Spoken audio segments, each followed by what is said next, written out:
Hey there, I just wanted to share some things with you today. A little bit about punishment and rewards and how I see that, and maybe this will help you in trying to understand.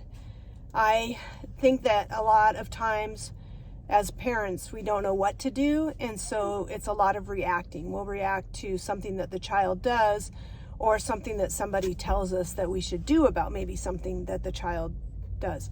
And a lot of times those reactions don't necessarily make a lot of sense. And it falls out a lot in consequences or punishments, which are really often very similar. Where in the family program and in what I teach you as a parent to do is we are really trying to teach our kids about cause and effect. So we want them to understand that this action is going to have this cause. It's going to have this effect. And it doesn't matter to these kids the effect that it has on everybody else. So it's not a cause and effect like if you hit Johnny, he will feel sad or he will be hurt. They don't care about that. They only care about what's going to happen to themselves, and they need to understand that part first. So one of the things that happens a lot in the kids that I work with of all ages is something gets taken away from them because of something that they did. And usually because the parent is quite frustrated with that, what gets taken away is taken away for quite a long time. And it doesn't often have anything to do with what happened. For example, if your child was talking back to you and then you take away an activity that you were going to do, there's a way to do that that can show cause and effect, and then there's a way to do it that is just punishment. And actually, if you ground your child, you may be the one paying that punishment more than they are because now you have to work with that situation. So if the child is, let's go back to that example. If the child is talking back, being whining, crying, or being rude, and you are going to go out the door to go do this activity, and they're kind of having a fit because maybe they didn't want to wear their jacket or didn't want to put a certain pair of shoes on, or maybe they're hungry or whatever it is. So you want to deal with that situation as it's happening. So rather than shutting the whole thing down, saying, I'm not taking you to go do this activity. Instead, we're not going to do it for a week because you were rude to me, you were disrespectful, I didn't like what you were saying, now you're having a big fit, and we just kind of go on and we build it, and pretty soon we're mad, or maybe we start out mad, and it just kind of goes sideways. Then later when we think about it, we're like, well, I don't really want him to miss this activity for a whole week, like I don't want him to not be able to go, to play in this game, or do this sporting event, or maybe it's taking away like youth group, or something like that. And so now we want to backtrack, right? So what we're really working on is we want the kids to have good responses.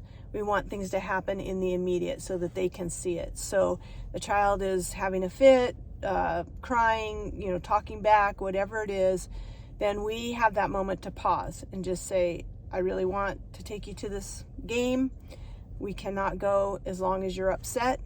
So I'm going to give you 5 minutes to get yourself calm, and then we can try again. Or we can say, you need to come talk to me about that in the right way, the right response, and then we can go. Otherwise, we might have to miss today. And I think the other thing too is you may have to realize that you're going to have to miss some things sometimes, because working on this piece of parenting is really important. And sometimes it's more important than the thing that we were trying to rush the kids to go do. So sometimes we do have to take a step back and really work through a couple of these cause and effects. Like, we're not leaving until you can get your shoes on and stop screaming, So it's very direct to that moment. Like, we cannot do this until you do this. And it also can help you as a parent to don't try to borrow from the future. Don't try to take from the past and say, you always act like this. Just deal with the moment in the moment. And it also gives you more incentive, because usually, not always, but and so sometimes you might need a little help with this part if it's not something that they wanted to do in the first place, how we build that incentive.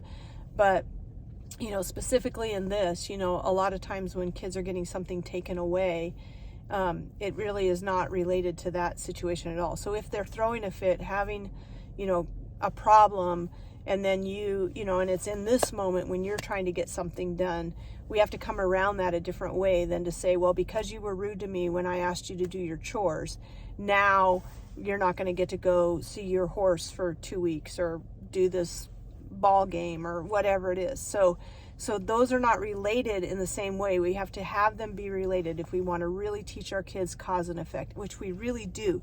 And the reason why we really want to teach that is because these children really struggle, no matter what age they are. They're struggling with impulse control, delayed gratification, and you can threaten them and you can bribe them, but what they want in that moment is it's like nothing else matters. And so even though we know that they want this thing that you're taking away, in that moment, they're willing to trade that behavior for that. So how far you stretch it out, being grounded for a month or whatever, like that's not going to help. You want to deal with it in that moment, and then we move on and we give them that opportunity to make a different choice. But there are going to be times when it's like, we're not going to go ride horses today because we have to deal with this. So let's just take a step back, and we'll just be home this afternoon and we'll try again tomorrow. And so then we just go on with our day. That's a good reason to have the schedule, and we just try again. So I hope that helps. We'll have more conversations about consequences and cause and effect because it's a really big deal.